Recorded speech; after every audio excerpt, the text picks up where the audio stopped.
तुमने कभी गौर किया है कि थकान हमेशा शरीर की नहीं होती। कभी कभी वो थकान दिमाग की होती है। उस दिमाग की जो हर पल कुछ ना कुछ पकड़े रखना चाहता है, किसी रिश्ते को, किसी नतीजे को, किसी इंसान की सोच को। और जब वो चीज़ हाथ से फिसलने लगती है तो हम और जोर से पकड़ने लगते हैं, जैसे मुट्ठी में रेत हो और हमें लगे कि जोर लगाने से रेत रुक जाएगी। जबकि सच ये है कि जितनी मुट्ठी कसती है उतनी ही रेत तेजी से फिसलती है। और आज मैं तुम्हारे साथ ठीक यही बात खोलकर बैठना चाहता हूँ। नमस्ते, मैं Kunal, the mind of Buddha, पर तुम्हारा साथी। और आज की बातचीत उन सब के लिए है जो अंदर से थके हुए हैं, ऐसे थके हुए जिसकी वजह कोई बाहरी संघर्ष नहीं बल्कि भीतर चल रही एक लगातार खींचतान है। हर चीज को अपने हिसाब से मोड़ने की कोशिश, हर इंसान को अपने पास रोकने की जिद, हर हालात को अपनी मर्जी के सांचे में ढालने की मेहनत। और जितना तुम ये करते हो उतना ही जीवन तुमसे दूर खिसकता चला जाता है। आज हम 7 ऐसी समझ की परतें खोलेंगे जो तुम्हें ये सिखाएंगी कि नियंत्रण छोड़ने का मतलब हार जाना नहीं है, बल्कि उस जगह पहुंचना है जहां से जिंदगी खुद तुम्हारी तरफ चलकर आती है। लेकिन शुरू करने से पहले एक छोटी सी बात। तुम इस वक्त भारत के किस शहर या गांव से मुझे सुन रहे हो, कमेंट में लिख देना, क्योंकि हर बार जब कोई अलग अलग जगह से जुड़ता है तो मुझे यकीन होता है कि ये शब्द सच में किसी काम आ रहे हैं। अब सवाल ये है कि हम इतना पकड़ना, इतना कसना, इतना नियंत्रण क्यों चाहते हैं? जवाब सीधा है, डर। ये डर कि अगर मैंने ढील दी तो सब बिखर जाएगा। ये डर कि अगर मैंने आंख हटाई तो मौका निकल जाएगा। ये डर कि अगर मैंने हाथ खोले तो जो थोड़ा बहुत है वो भी चला जाएगा। और यही डर धीरे धीरे तुम्हें एक ऐसे इंसान में बदल देता है जो हर मिनट योजना बनाता है, हर संभावना को नाप तौल कर देखता है, और जब कुछ योजना से हटकर होता है तो भीतर से टूटने लगता है। बुद्ध ने अपने पहले उपदेश में जो 4 आर्य सत्य बताए थे उनमें एक गहरी बात छुपी है। उन्होंने कहा कि दुनिया में दुख है और उस दुख का कारण तृष्णा है, वो चाहत जो चीजों को एक खास तरीके से होते देखना चाहती है। तृष्णा या चाहत दुख का कारण है और फिर से सशरीर करके संसार को जारी रखती है। यानी जितना तुम चीजों को अपने हिसाब से चलाने की जिद पकड़ोगे उतना ही तुम उस दुख के चक्र में गहरे धंसते जाओगे। और आधुनिक मनोविज्ञान भी अब इसी बात को अपनी भाषा में कह रहा है। बौद्ध सोच जिसे अनित्यता को स्वीकार करना कहती है, आज की मनोचिकित्सा उसे अनिश्चितता सहने की क्षमता कहती है। और दोनों की बुनियादी बात एक ही है, जिसे बदला नहीं जा सकता उसे नियंत्रित करने की कोशिश ही दुख की जड़ बन जाती है। तो चलो अब पहली समझ की तरफ बढ़ते हैं। और इसके लिए मैं तुम्हें किसी नदी या पहाड़ की बात नहीं बल्कि एक कुम्हार के चाक की बात बताता हूँ। तुमने कभी किसी कुम्हार को मिट्टी से घड़ा बनाते देखा है? जब मिट्टी अभी नरम होती है और चाक धीरे धीरे घूम रहा होता है तो कुम्हार का हाथ बहुत हल्का होता है, वो मिट्टी को धीरे धीरे आकार देता है। अगर वही कुम्हार जल्दी में आकर मिट्टी पर जोर से हाथ दबा दे, अगर वो चाहे कि घड़ा 2 मिनट में ही अपना पूरा आकार ले ले, तो क्या होगा? मिट्टी टूट जाएगी, आकार बिगड़ जाएगा और जो कुछ बन भी रहा था वो भी बर्बाद हो जाएगा। तुम्हारी जिंदगी भी ठीक उसी नरम मिट्टी की तरह है। हर हालात, हर रिश्ता, हर सपना अपने समय पर आकार लेता है। और जब तुम उस पर जबरदस्ती हाथ दबाते हो, जब तुम चाहते हो कि आज ही, अभी ही, इसी पल सब कुछ अपनी शक्ल में आ जाए, तो तुम उसी कुम्हार की तरह उस बनते हुए आकार को तोड़ रहे होते हो। ये मत सोचो कि धीरे चलना कमजोरी है। धीरे चलना उस चाक की गति को समझना है, अपनी नहीं बल्कि जीवन की गति को समझना है। और जब तुम उस गति के साथ चलना सीख जाते हो तो हाथ थकते नहीं, मन शांत रहता है और आकार वैसा ही निकलता है जैसा निकलना चाहिए था। अब दूसरी समझ की तरफ बढ़ते हैं। और ये वाली बात हर उस इंसान के लिए है जिसने कभी किसी को पाने के लिए इतनी कोशिश की कि वो और दूर चला गया। जरा सोचो, अगर तुम्हारी मुट्ठी में पानी हो और तुम उसे कसकर बंद कर लो, ये सोचकर कि पानी बाहर नहीं जाएगा, तो क्या होगा? पानी उंगलियों के बीच से और तेजी से बहने लगेगा। लेकिन अगर तुम वही हथेली खुली रखो, हल्की सी गोल आकार में, तो पानी उसमें टिका रह सकता है। ये विरोधाभास लगता है, मगर यही सच्चाई है। जिस चीज को तुम जितना कसकर पकड़ना चाहते हो वो उतनी ही तेजी से तुमसे छूटती है, चाहे वो कोई इंसान हो, कोई नौकरी हो, कोई सपना हो। बौद्ध दर्शन में इसे उपादान कहा गया है, यानी किसी नतीजे से चिपक जाना, और यही चिपकाव दुख को जन्म देता है। आधुनिक मनोविज्ञान में इसका एक बहुत दिलचस्प प्रयोग है। मनोवैज्ञानिक डैनियल वैगनर ने एक प्रयोग किया जिसमें लोगों से कहा गया कि वो सफेद भालू के बारे में मत सोचना, और नतीजा क्या निकला? जिन लोगों को सफेद भालू के बारे में न सोचने के लिए कहा गया, वो हर मिनट में लगभग 1 बार सफेद भालू के बारे में सोच बैठे। और इसके बाद हुए कई और अध्ययनों ने भी यही साबित किया कि जिस चीज का हम विरोध करते हैं वही चीज हमारे भीतर और मजबूती से टिक जाती है। यानी जितना तुम किसी चीज को भगाने की कोशिश करोगे वो उतनी ही मजबूती से चिपकेगी, और जितना तुम किसी चीज को पकड़ने के लिए दौड़ोगे वो उतनी ही तेजी से भागेगी। तो अगली बार जब तुम्हें लगे कि कोई इंसान, कोई मौका, कोई सपना हाथ से फिसल रहा है, दौड़ना बंद करो, हथेली खोलो और देखो कि क्या सच में वो चीज तुम्हारे लिए थी भी या नहीं।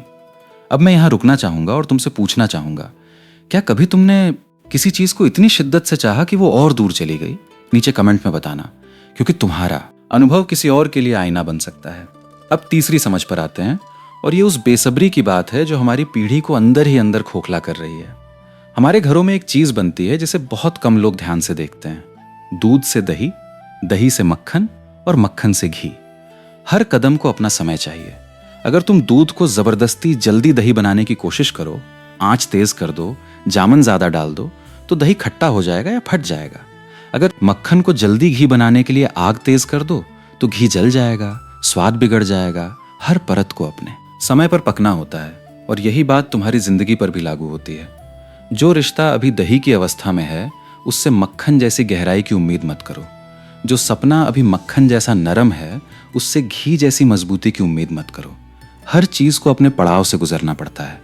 बौद्ध शिक्षाओं में अनित्यता का सिद्धांत यही सिखाता है कि हर चीज बदलती है, हर चीज अपने प्राकृतिक क्रम से गुजरती है, और जब तुम उस क्रम को छोटा करने की कोशिश करते हो तो तुम प्रकृति से नहीं, अपने ही धैर्य से लड़ रहे होते हो।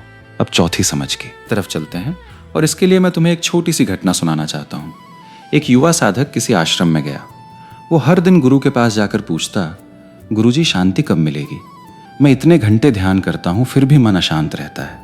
गुरु मुस्कुराते और कहते, आज आंगन बुहारा, आज लकड़ी काटी, आज पानी भरा। साधक चिढ़ जाता। वो कहता, गुरुजी मैं ज्ञान मांग रहा हूं और आप घर के कामों की बात कर रहे हैं। कई महीने यही चलता रहा। साधक ध्यान तो घंटों करता पर आश्रम के रोज के काम छोड़ देता। बर्तन गंदे रहते, आंगन में कचरा जमा रहता। एक दिन गुरु ने कहा, तुम ज्ञान की तलाश में इतने डूबे हो कि तुमने आज जीना ही छोड़ दिया है। ज़ेन परंपरा में एक बहुत पुरानी सीख है जो ठीक यही बात कहती है। ज्ञान मिलने से पहले लकड़ी काटो, पानी भरो, और ज्ञान मिलने के बाद भी लकड़ी काटो, पानी भरो। ज्ञान मिलने से पहले लकड़ी काटी जाती है, पानी भरा जाता है, और ज्ञान मिलने के बाद भी वही काम किया जाता है। काम बदलता नहीं, यानी जो बदलता है वो काम नहीं, उस काम के साथ तुम्हारा रिश्ता बदलता है। अगर तुम इंतजार में आज के छोटे छोटे कामों को छोड़ दोगे, अपना घर, अपना काम, अपने रिश्ते नजरअंदाज कर दोगे सिर्फ इसलिए कि तुम किसी बड़े नतीजे का इंतजार कर रहे हो, तो जिस दिन वो नतीजा आएगा भी तुम्हारे पास उसे संभालने के लिए जमीन ही नहीं बचेगी। इंतजार का मतलब हाथ पर हाथ धरकर बैठना नहीं है। इंतजार का मतलब है आज को जीते हुए कल की तैयारी करना। अब पांचवी समझ पर आते हैं, जो शायद सबसे मुश्किल है मानने में। कभी सोचा है कि जो चीज नहीं मिली वो भी एक तोहफा हो सकती है? एक लड़का किसी शहर में नौकरी के इंटरव्यू के लिए जा रहा था। स्टेशन पर पहुंचते पहुंचते उसकी ट्रेन छूट गई। वो बहुत निराश हुआ, गुस्से में स्टेशन पर बैठा रहा। कुछ घंटे बाद खबर आई कि उसी ट्रेन में तकनीकी खराबी की वजह से एक बड़ी दुर्घटना टल के बची। यात्री हिले डुले, कुछ घायल भी हुए। वो लड़का जो ट्रेन छूटने पर खुद को बदकिस्मत मान रहा था, अब समझ रहा था कि शायद उस दिन की देरी ही उसकी सुरक्षा थी। जिंदगी में जो दरवाजे बंद होते दिखते हैं वो हमेशा सजा नहीं होते। कई बार वो हमें किसी बड़े खतरे से बचाने का तरीका होते हैं, जिसे हम अपनी छोटी सी नजर से देख ही नहीं पाते। तुमने भी शायद कभी किसी नौकरी को खोया होगा और बाद में समझा होगा कि वो कंपनी ही डूब गई, या किसी रिश्ते के टूटने के बाद समझा होगा कि वो रिश्ता तुम्हें कहीं और नहीं बढ़ने देता। अगली बार जब कोई दरवाजा बंद हो तुरंत उसे हार मत मानो, थोड़ा रुक कर पूछो, क्या ये बंद होना असल में मुझे किसी और रास्ते की तरफ मोड़ रहा है? अब छठी समझ, और ये उस आदत की बात है जो लगभग हर किसी के भीतर घर कर चुकी है। हम सब कब के जाल में फंसे रहते हैं। नतीजा कब आएगा, वो इंसान कब लौटेगा, हालात कब सुधरेंगे, और जब मन कब में उलझा रहता है तो सामने जो पल चल रहा होता है वो बिना जिए निकल जाता है। आधुनिक शोध भी अब इस बात की पुष्टि करता है। ध्यान और सजगता की जो पुरानी बौद्ध पद्धतियां हैं, विज्ञान ने पाया है कि ये तकनीकें तनाव को कम करती हैं, भावनात्मक नियंत्रण को बढ़ाती हैं और समग्र मानसिक स्वास्थ्य को बेहतर बनाती हैं। यानी जब तुम कब की चिंता छोड़कर अभी में लौटते हो तो सिर्फ मन शांत नहीं होता, शरीर का तनाव भी घटता है। सोचो कितनी शामें तुमने फोन पर नतीजे का इंतजार करते हुए गुजार दी, जबकि सामने बैठा कोई अपना तुमसे बात करना चाहता था। कितनी बार तुमने किसी उत्सव में शरीर से हिस्सा लिया पर मन कहीं और भटकता रहा। जिंदगी उस कब में नहीं है, जिंदगी इसी पल में है। और आखिरी सातवीं समझ, अपने समय पर नहीं, जीवन के समय पर भरोसा रखना। बुद्ध की कहानी में एक हिस्सा अक्सर छूट जाता है। लोग सिर्फ बोधि वृक्ष के नीचे मिले ज्ञान की बात करते हैं, पर उससे पहले का संघर्ष भूल जाते हैं। इतिहास बताता है कि सिद्धार्थ ने कठोर तप और आत्मपीड़न के जरिए ज्ञान पाने की कोशिश में लगातार 6 साल बिताए और आखिरकार बोधगया में बोधि वृक्ष के नीचे बैठकर ध्यान करते हुए उन्हें ज्ञान प्राप्त हुआ। 6 साल, बिना किसी गारंटी के, बिना ये जाने कि आगे क्या होगा। फिर भी उन्होंने रास्ता नहीं छोड़ा। अगर वो तीसरे साल में हार मान लेते तो वो सिद्धार्थ ही रह जाते, बुद्ध कभी न बन पाते। तुम्हारा भी वो पल आएगा अपने समय पर, तुम्हारी घड़ी से नहीं, जिंदगी की घड़ी से। और वो पल तभी आएगा जब तुम चलना बंद नहीं करोगे। आज हमने 7 परतें खोली, कुम्हार का हल्का हाथ, मुट्ठी से फिसलता पानी, घी बनने की धीमी प्रक्रिया, लकड़ी काटने और पानी भरने की सीख, बंद दरवाजों में छुपा तोहफा, कब की जगह अभी को, जीना और अपने समय की जगह जीवन के समय पर भरोसा। अगर इनमें से कोई एक बात तुम्हारे दिल को छू गई हो, नीचे कमेंट में लिखना कौन सी बात सबसे ज्यादा तुमसे जुड़ी। और अगर तुम चाहते हो कि ऐसी बातें तुम तक लगातार पहुंचती रहें, तो द माइंड ऑफ बुद्धा को सब्सक्राइब कर लो, ताकि अगली बार जब मन फिर से भारी लगे तो हम फिर यहीं मिलें। अब बात करते हैं उस हिस्से की जिसे ज्यादातर लोग छोड़ देते हैं। समझना आसान है, जीना मुश्किल। तुमने 7 बातें सुन ली, शायद सिर हिलाया भी होगा, पर असली सवाल यह है कि कल सुबह जब तुम्हारा फोन फिर से उसी इंतजार में बजेगा, तुम क्या करोगे? इसलिए अब मैं तुम्हें कुछ ऐसे तरीके देना चाहता हूं जो सोच को नहीं बल्कि तुम्हारी आदत को बदलें। पहला तरीका है शरीर से पकड़ पहचानना। अगली बार जब तुम्हें लगे कि तुम किसी नतीजे को लेकर बेचैन हो, एक पल रुको और खुद से पूछो, ये पकड़ शरीर में कहाँ महसूस हो रही है? सीने में जकड़न, कंधों में तनाव, पेट में गांठ। मनोवैज्ञानिक शोध बताते हैं कि जब तुम्हें विरोध महसूस हो तो खुद से पूछो कि शरीर में कहाँ पकड़ बनी हुई है, कौन से विचार बार बार लौट रहे हैं। और इसके लिए शरीर का स्कैन करना या उन्हें लिख देना मदद कर सकता है। ये कोई जटिल तकनीक नहीं, बस इतना कि जिस चीज से तुम लड़ रहे हो उसे पहचान लेना ही आधी लड़ाई शांत कर देता है। दूसरा तरीका, अपनी पहचान और अपने हालात को अलग करना सीखो। हम अक्सर कहते हैं, मैं परेशान इंसान हूँ, मैं अकेला इंसान हूँ, मैं असफल इंसान हूँ, जबकि सच ये है कि तुम इस वक्त परेशानी महसूस कर रहे हो, तुम इस वक्त अकेलापन महसूस कर रहे हो। फर्क बहुत बारीक लगता है पर बहुत गहरा है। बौद्ध सोच में इसे अनात्म कहा गया है, यानी कोई स्थायी अटल पहचान होती ही नहीं। और आधुनिक थेरेपी में भी अब यही सिद्धांत काम आता है। इसे नैदानिक भाषा में कॉग्निटिव डिफ्यूजन कहा जाता है, जिसका मतलब है कि हमारी कठोर पकड़ी हुई आत्म कहानियां ही हमें अटकाए रखती हैं। और मैं चिंतित हूं से मैं चिंता महसूस कर रहा हूं की तरफ शिफ्ट होना हमें उस अटकाव से बाहर निकाल सकता है। यानी जब तुम अपनी परेशानी को अपनी पहचान बनाने की बजाय एक गुजरती हुई अवस्था मानते हो, तो तुम्हारी पकड़ अपने आप ढीली पड़ने लगती है। तीसरा तरीका, अपने ऊपर सख्ती छोड़ो, अपने ऊपर नरमी अपनाओ। जब कोई योजना टूटती है, ज्यादातर लोग खुद को कोसने लगते हैं। मैंने गलती की, मैं काबिल नहीं हूं, मुझसे नहीं होगा।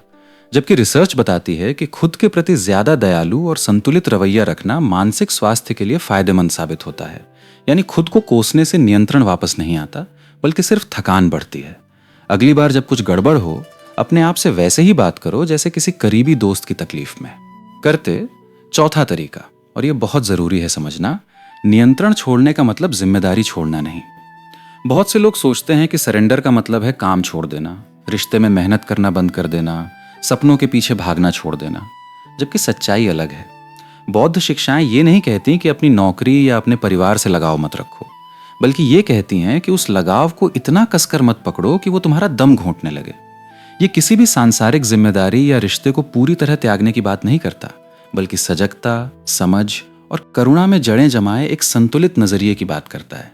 यानी अपने काम में पूरी मेहनत डालो, अपने रिश्ते में पूरा प्यार दो, पर नतीजे को अपनी पहचान मत बनने दो। पांचवा तरीका, और इसके लिए मैं तुम्हें एक पुरानी परंपरा से जुड़ी घटना सुनाता हूं। 2 साधु किसी नदी किनारे पहुंचे। वहां एक स्त्री खड़ी थी जो अकेले नदी पार नहीं कर पा रही थी। 2 साधु साथ यात्रा कर रहे थे, एक वरिष्ठ और एक कनिष्ठ। वो एक तेज धारा वाली नदी के पास पहुंचे जहां एक युवती खड़ी थी जो अकेले नदी पार करने में असमर्थ थी। वरिष्ठ साधु ने बिना कुछ सोचे उसे अपने कंधे पर उठाया, नदी पार कराई, उतार दिया और आगे बढ़ गए। घंटों बाद कनिष्ठ साधु से रहा नहीं गया। उसने पूछा, हमें तो स्त्री को छूना भी वर्जित है, आपने उसे कंधे पर कैसे उठा लिया? वरिष्ठ साधु मुस्कुराए और बोले, मैंने तो उसे नदी किनारे ही उतार दिया था, तुम अभी तक उसे ढो रहे हो। ये घटना बताती है कि असली बोझ बाहर की घटना नहीं, बल्कि उस घटना को मन में पकड़े रखना होता है। तुम्हारी जिंदगी में भी कई ऐसी बातें होंगी जो कब की खत्म हो चुकी हैं, पर तुम अब भी उन्हें कंधे पर ढो रहे हो। आज ही तय करो कि किस बात को नदी किनारे उतारना है। छठा तरीका, हर सुबह खुद से एक सवाल पूछने की आदत डालो। आज मैं क्या बो सकता हूँ, कल की उम्मीद नहीं, आज का काम। और इसे लिख कर रखो, एक डायरी में, एक फोन नोट में, कहीं भी। क्योंकि जो लिखा जाता है वो सिर्फ सोचा नहीं जाता, वो निभाया भी जाता है। अब मैं तुमसे एक सवाल पूछना चाहता हूँ। इस वक्त तुम्हारी जिंदगी में वो कौन सी एक चीज है जिसे तुम बहुत कसकर पकड़े हुए हो? नीचे कमेंट में बस एक शब्द में लिख दो, नौकरी, रिश्ता, भविष्य या कोई और। मुझे पढ़ना है, क्योंकि जब तुम उसे नाम देते हो तभी तुम उसे छोड़ने की शुरुआत कर पाते हो। और आखिर में इतना ही कहूंगा, सोच और आदत में फर्क यही होता है कि सोच एक बार में बदल जाती है, आदत रोजाना छोटे छोटे फैसलों से बदलती है।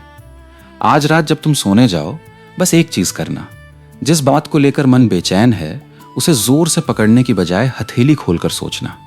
ये सोचकर कि जो मेरा है वो मुझसे छूटेगा नहीं, और जो मेरा नहीं उसे रोकना मेरे बस में कभी था ही नहीं। अगर आज की ये बातचीत तुम्हारे भीतर कुछ हिला पाई हो तो द माइंड ऑफ बुद्धा पर बने रहना, क्योंकि यहाँ हर बार हम ऐसी ही किसी उलझन को थोड़ा और सुलझाने की कोशिश करेंगे। तब तक अपने आप से नरमी रखना, अपनी रफ्तार पर भरोसा रखना और अपनी हथेली को थोड़ा ढीला छोड़ना सीखना।